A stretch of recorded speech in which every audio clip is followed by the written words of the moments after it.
College football week 9 is here. South Alabama, Georgia State is playing as we speak. We're recording this Thursday right after our NFL episode. You can check that out above. Coach firings. We got to start off with that. Billy Napier is gone in Gainesville.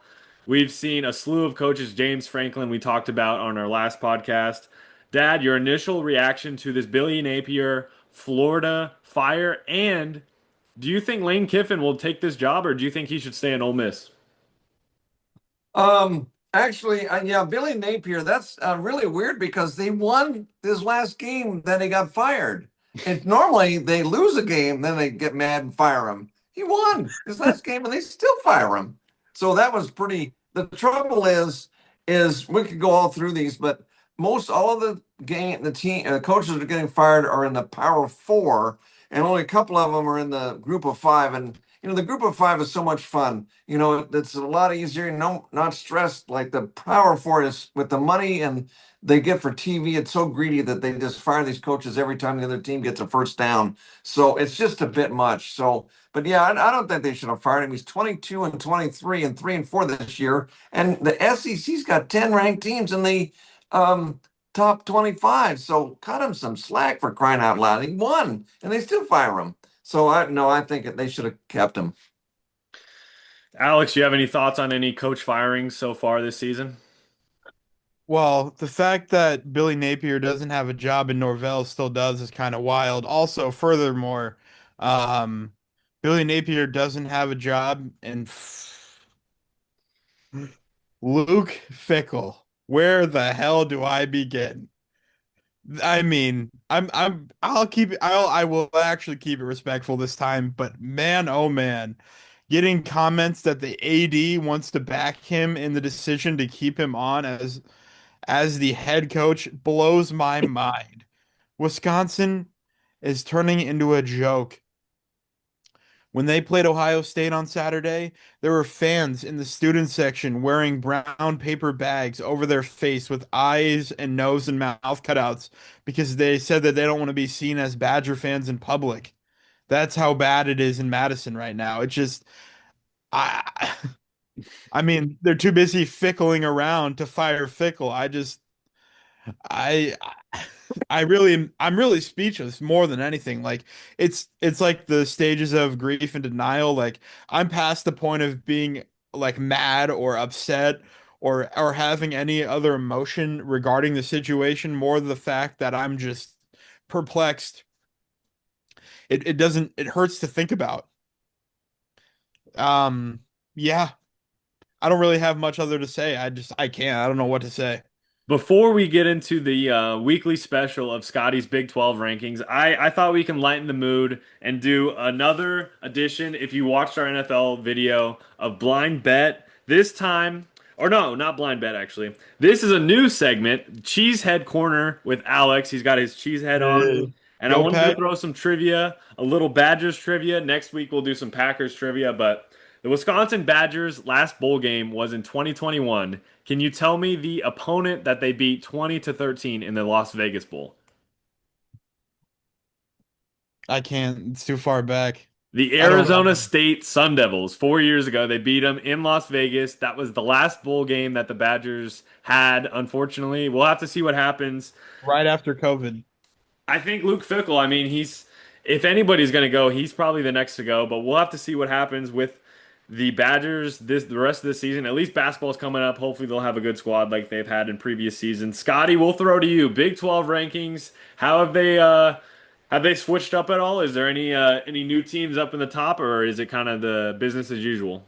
Well, no, a little change here because being that Texas Tech lost to ASU and all, and BYU's still rolling along. BYU's actually first, and with the Power 12 rating, Texas Tech second, 15 power rating, and Cincinnati's third, 26 rating, and Iowa State's fourth, 28 rating, and then ASU's fifth with 30 ratings. So they're all bunched up just like last week and that.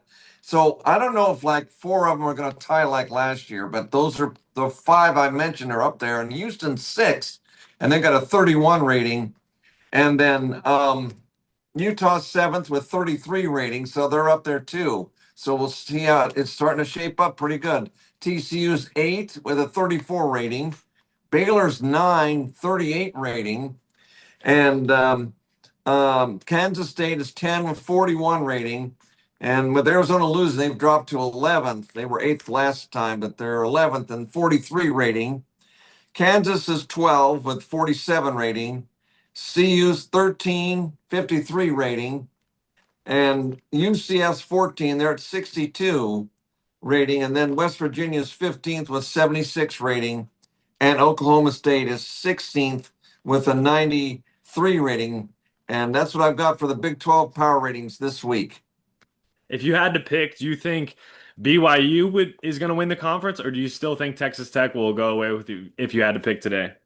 I think BYU would win the conference. They look really solid. They had a tough game with Utah. They won it. They seem to handle these close games really well, and they're solid all the way around. Tech, it was surprising. I didn't think they were going to lose that game, but ASU is pretty tough. And who plays in the championship game is Cincinnati or Iowa State or ASU or Tech even. But I think BYU is probably going to win it the regular season, but one of them has to play them in the playoffs. Could be a tie for second. Scotty, what are your thoughts on Cincy? They look really strong.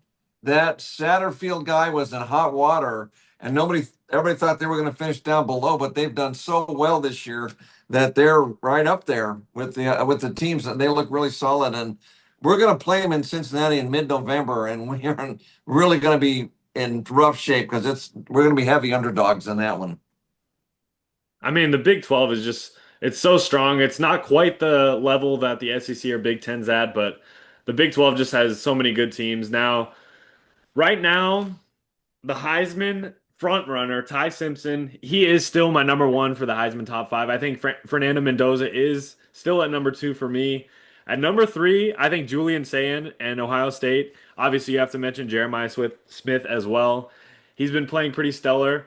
I think it gets a little interesting after that. You have guys like Marcel Reed, Pavia, Stockton, Dante Moore. I still have to go with Dante Moore at number four, and at number five, I think Marcel Reed and Texas A&M. They got a big test this weekend at LSU, so he'll have another opportunity to show what he can do. A big loser, I think this week, Carson Beck. I mean, wow, Miami losing at home to Louisville and throwing four picks. I told Alex earlier off air that he threw his way out of the Heisman conversation. We'll start with you, Alex. Your Heisman top five. Any changes? Anything you are seeing heading into week 9 of college football? Yeah, couple things. I don't know if we had mentioned this, but it's the first time that Vandy's been ranked in the top 10 in program history, which is cool. Since 1947. Oh wow, okay. So since the end of World War II. Um, but yeah, for me, Ty Simpson's still my front runner. I like Pavia. I also like I like Mendoza. I don't know, I don't think Trinidad Chambliss is probably in there anymore.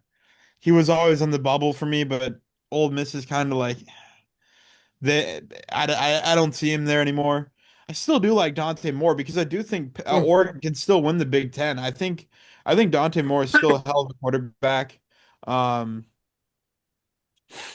and then in terms of Carson Beck, I know you'd mentioned to me off air, like you said, you thought he threw his way out of the Heisman.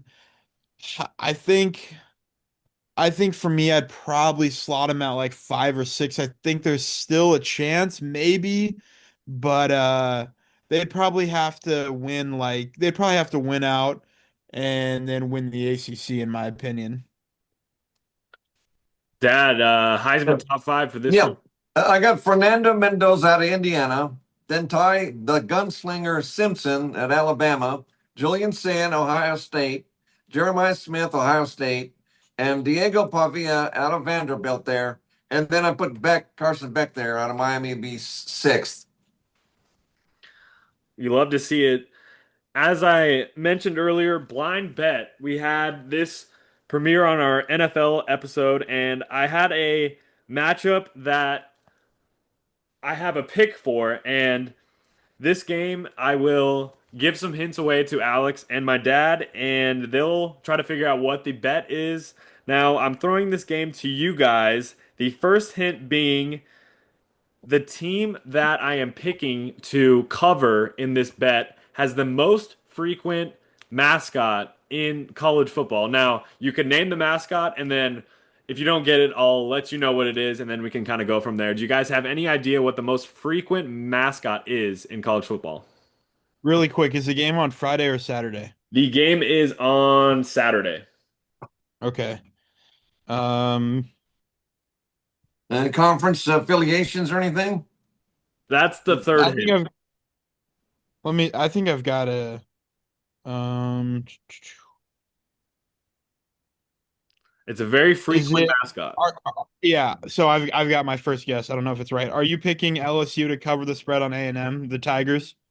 Um, that's not the pick, but I also don't like LSU to cover, so that's not the pick, I just but I just thought of the Tigers because they're a pretty frequent mascot. the Tigers is correct. That is the mascot. So that is kind of a huge hint, but Oh, I'll give Clemson? you that the Tigers is one of the teams that I am wanting to bet on. The second hint, Oh, are you betting on Missouri?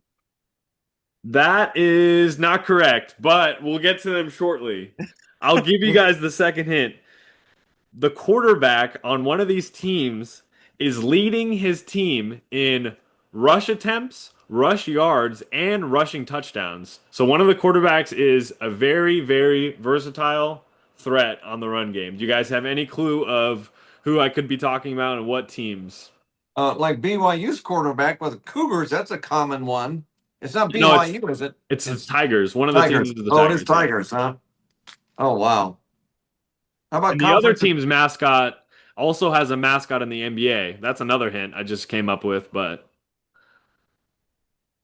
Tigers versus somebody else. And one of the teams, the opposing team, not on the Tigers, has the quarterback that I'm talking about. So one team, Memphis?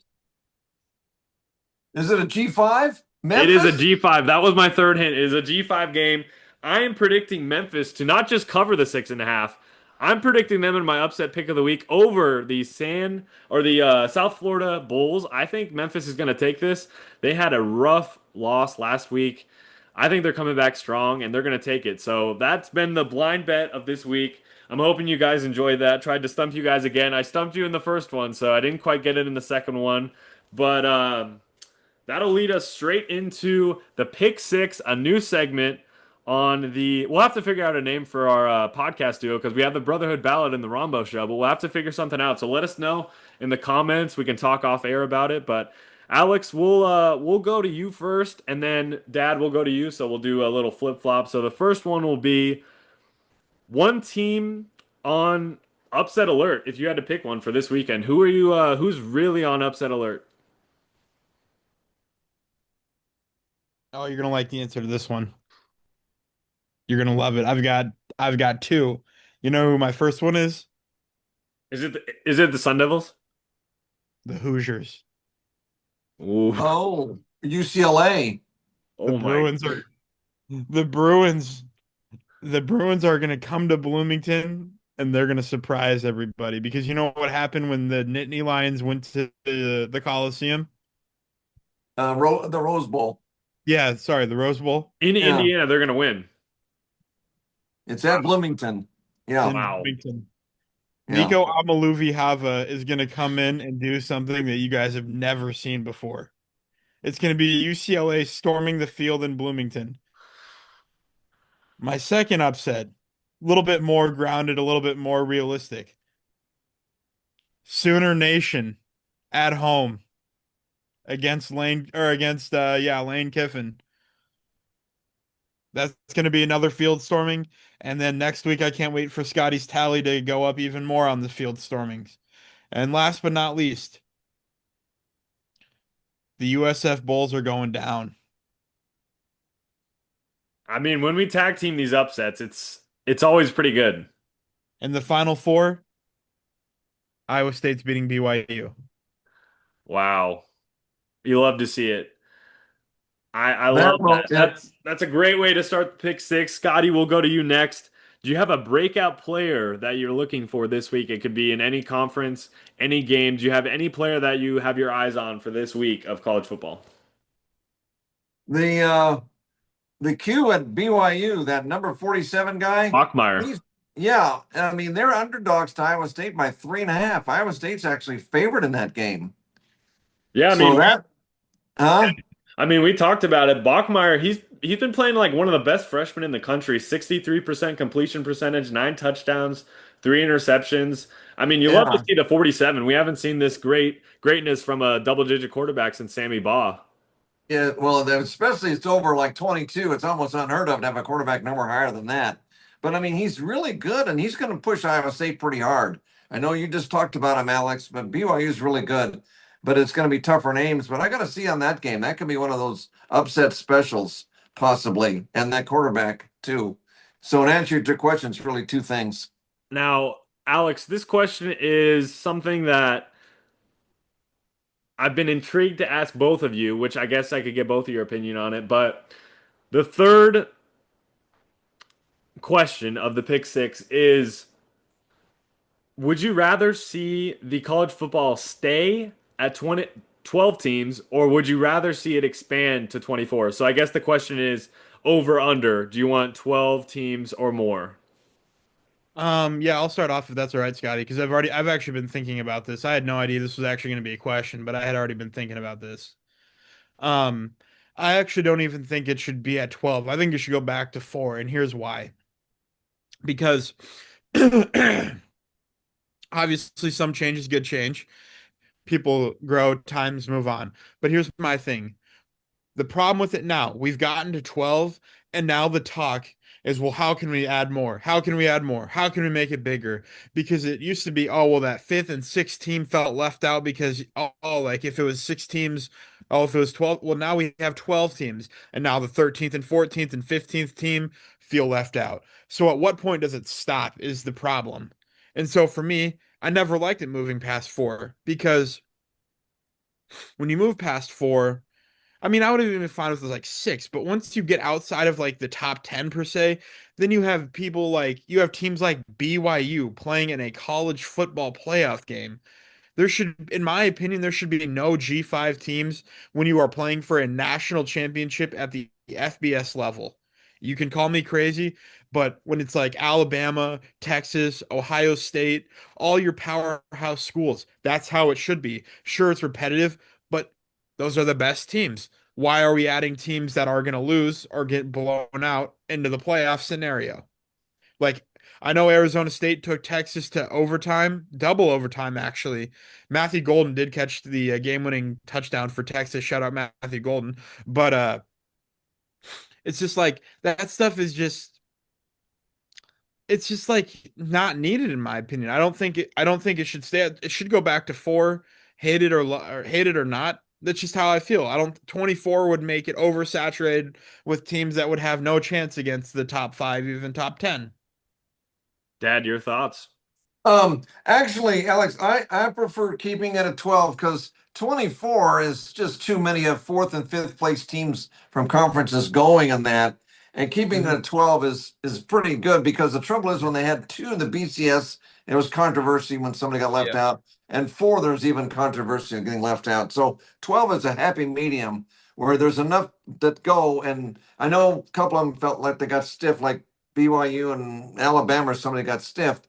But it's true, you're right. Anytime the number they make the cutoff, it's always the next one below that gets stiff. But I think keep it at 12 so like the Big 12 at least gets somebody in. Because if Yeah. they have I agree. 4, it's Yeah. almost impossible to get a Big Yeah. 12 team in. I think a So lot of, yeah, or yeah, sorry to cut you off, Dad, but I yeah, think the big thing obviously is money and college Yep. football and everybody they want the most money. That's why we saw UCLA and USC, the putrid, disgusting LA schools move and ruin the Pac-12. Pac-12 at dark was one of the greatest traditions in college football and I think the 2014 format, what I've heard allegedly is it would be the top 4 teams from the Power Four, and then it would be 8 at-large bids. So you are giving an opportunity for at-large bids, which it gives everybody a chance. Which if they had the 24 team format as of right now, there would be a little bit over 40 teams with a chance to make the playoffs, which I think is too much. I think the 68 team format in March Madness is perfect for that sport, but I don't think college football should follow that route and just keep adding and keep adding because we're going to see in like 10, 15, 20 years, if it keeps going like this, we're going to see like 24 team playoffs, things like that. So you got to remember these are college kids. The traveling is already ridiculous when you are Stanford having to play Virginia all the way across town. I mean, I get tired even from taking a flight from Iowa to Arizona. So I can't imagine these players trying to play these difficult games because it's pretty much like semi-pro right now. Like the difficulty, especially in the SEC, is absolutely ridiculous. So that's our segment on the college football expansion. Now we'll Can I go add one thing to really quick? yeah. Yeah. So I just wanted to touch on Scotty's point really quick. Yeah, Scotty, I do believe that the 12 team is a happy medium. What you were saying, it does give a chance to the Big 12 teams to snag in one, maybe even two teams, which I do agree with for sure. And then to Justin, your point, not only that about the flights, like you going from Iowa to Arizona, how you mentioned, but you have unlimited time to reset once you get to Arizona, right? Because that's where, well, that's where you live, not anymore. But these guys are going from, like Oregon to Pennsylvania to play Penn State. That's a three time zone shift. And I mean, they're college students, so they can't inevitably, I mean, they don't go to class anyways, but they're leaving what, like maybe 2 days before the game, and they're having to adjust 3 hours. And when you, like we discussed in other, like when we discussed the London games for the NFL, you need 1 day for every hour you change. And these guys are not getting that. We're working hard on the field. They've got classes that they're probably not going to, but say they are. So they've got homework to do and study. And so you add that on top of practicing. So it is a lot. And I do think the NCAA has turned into a scam and a money grab. I was never really a fan of college football. I got in more of it because of you guys, which I appreciate. I've been able to appreciate a little bit more, but to me, it's just a joke. It's all a money grab. And people say, "Oh, like, oh, Alex, you're not a fan or a college football fan because you didn't go to a school that had a college football team, like a D1 team." I'm like, I've never been a college football fan. I've been to Jack Trice, Kinnick, the Jayhawk Field. I've been to Manhattan. I've been to Columbia. I've been to the Rose Bowl, the Coliseum, to Camp Randall, to Gainesville, um, to FGCU. I don't even think they have a football team. I don't know if they do or not. Um, and to Arizona State. I've been to all these major campuses that have football teams, and I still don't find myself as a fan. Dad, we'll throw to you in the next of the pick six. What is an under the radar game that you have? It could be Big 12 because I know you really study the Big 12, but is there a game that you have one? If you don't, I have one that I can throw at you and have your thoughts on. Well, the Houston ASU game, they're both highly rated teams and all, and I don't know if they're really under the radar because they are pretty highly rated, but nobody's talked about them yet, and that's going to be a good game. ASU's favored by a touchdown or so. It's at Tempe, but Houston's pretty good too, so that could be an under the radar game.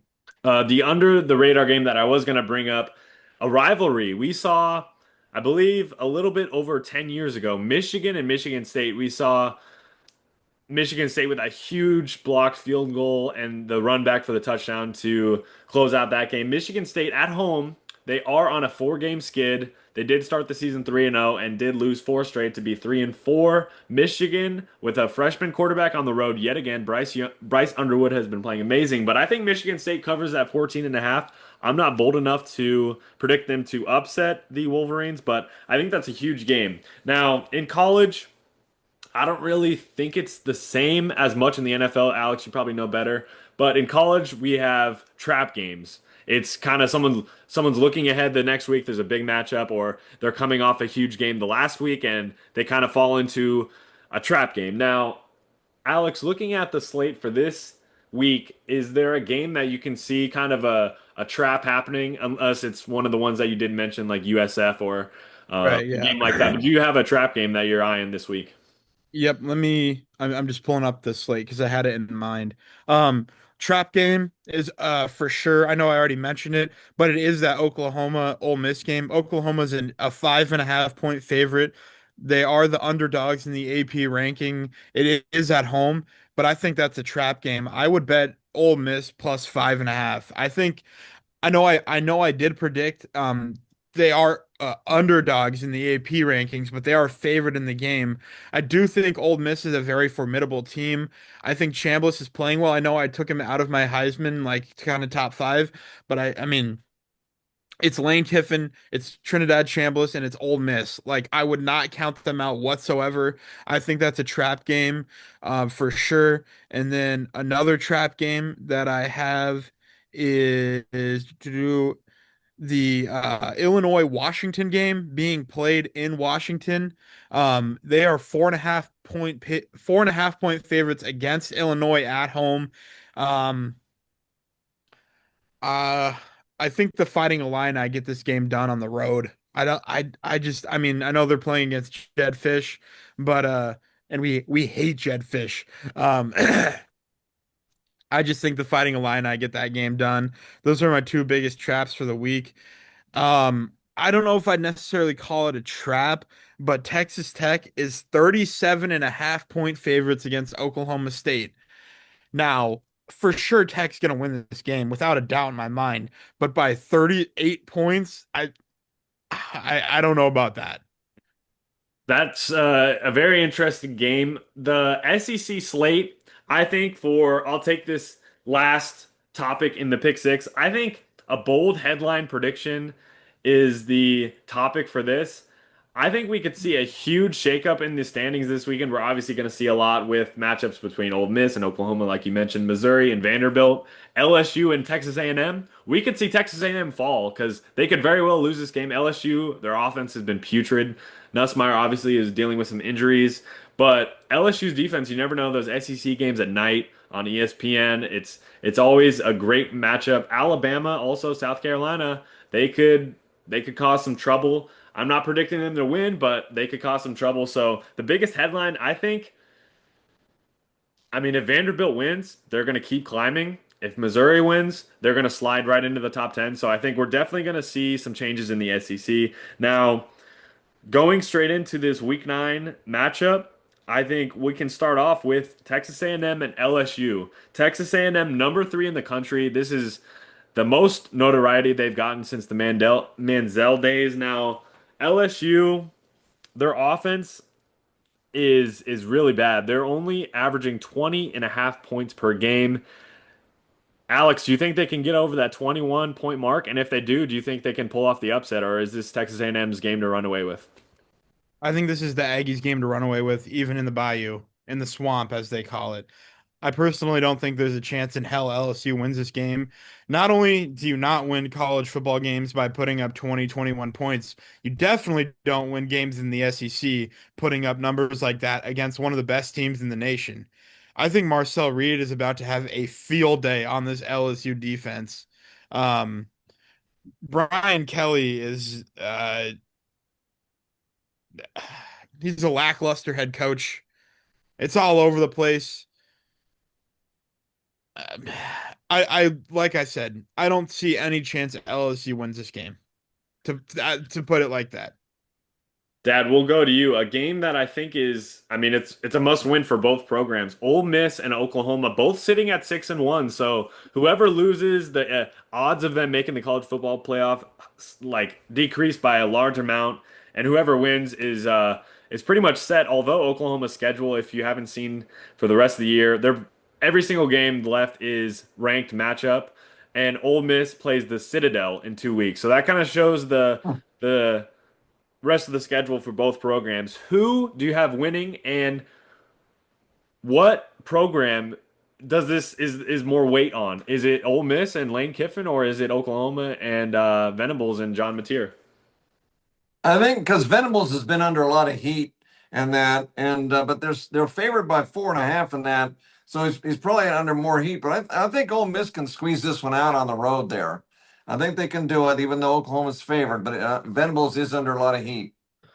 Yeah, I mean, I think Mateer he's looked shaky since his return. Obviously, losing to Texas in the Red River Shootout was not ideal.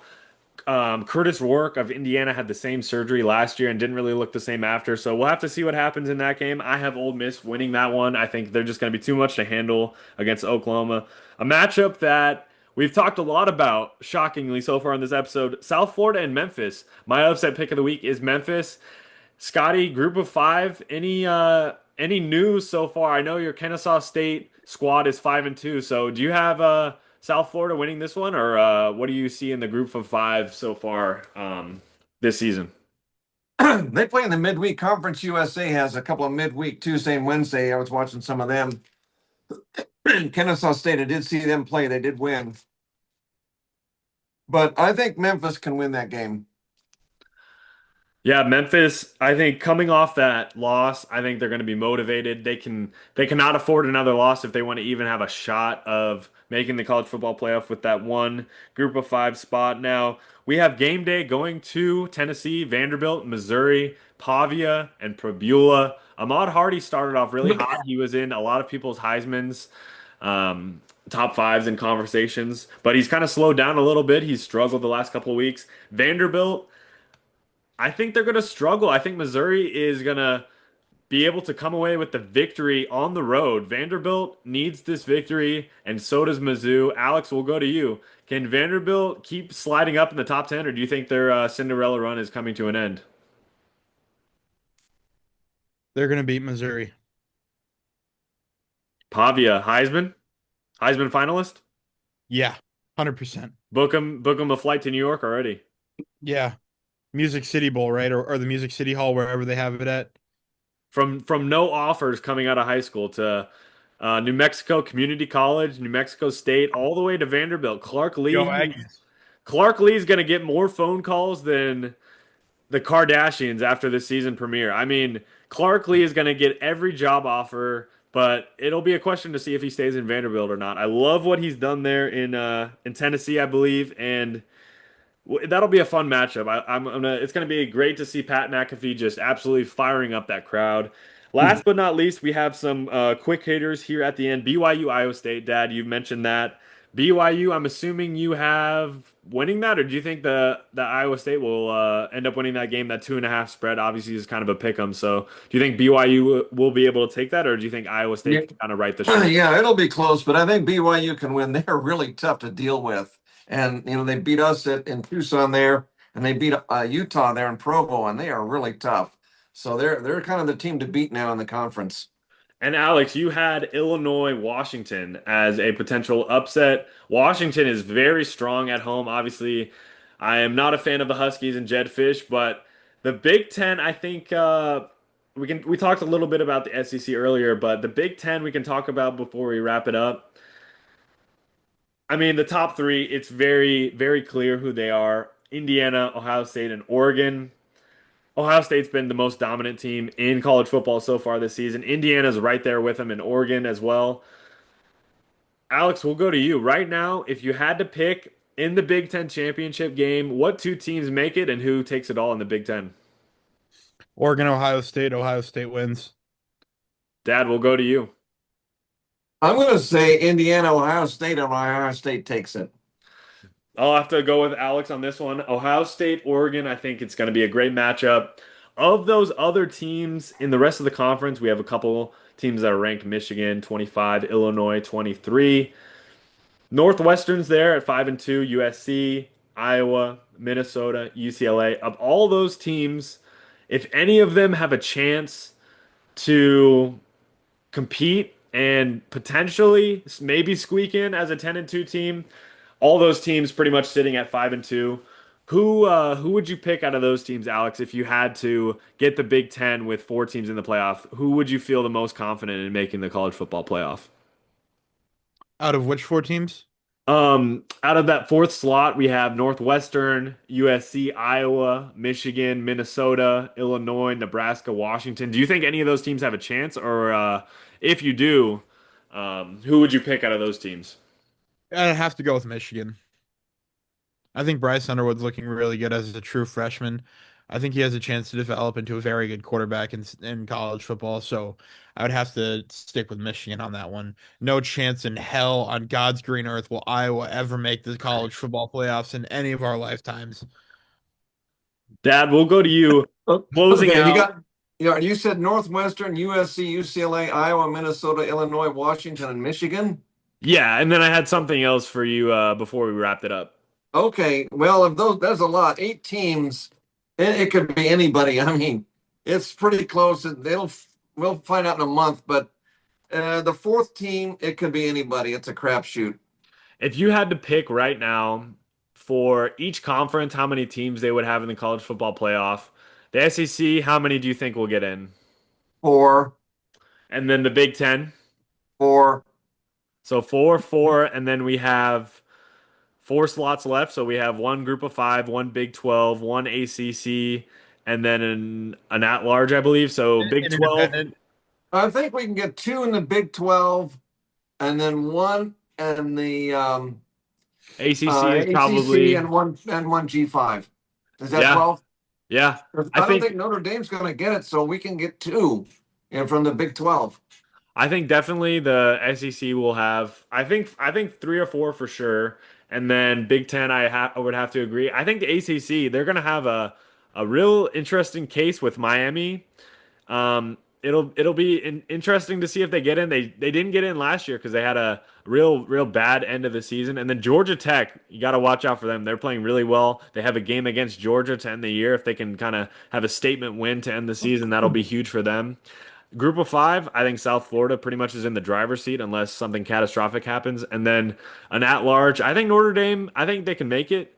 We'll have to see what happens. It's really going to depend on Miami, and then I think they beat LSU earlier, or no, USC maybe. But Notre Dame, there's two losses they lost. It was close. LSU and Miami. That Miami loss really hurt Notre Dame's chance, but it'll be interesting to see what kind of shakes out. Any closing thoughts on college football or the state of college football before we wrap up Week 9 preview here on the Brotherhood Ballad and Rombo Show? You going to go, Alex, or you want me to go? You can go first. Okay. Well, yeah, I mentioned at the beginning. I just wish it was more fun. Like the G5 is just fun because it's not so much money there in the league down there. They don't fire coaches in that as often, and it's just more fun watching the games. And it's too stressful. All these Power Four teams and the money. The greed has made it so rough now, and that's why I like watching G5 games. I watched them this weekend or during the week actually. So this is just fun because every game is just too high stress for these Power Four, and everybody's in trouble every week practically. Alex, closing thoughts before we wrap it up. Go North Texas. North That's Texas it. at Charlotte this week. We'll have to see if they can rebound. They're 28.5 point favorites. North Charlotte's ranked 136 in the out of 136 because UMass went up to 135. So yeah, there you go. A Shout out the bye Minutemen. week, a bye week Mhm. for Arizona. We'll have more Arizona content and more content coming next week. Thanks for joining in on this special Thursday edition of the show. Until next time.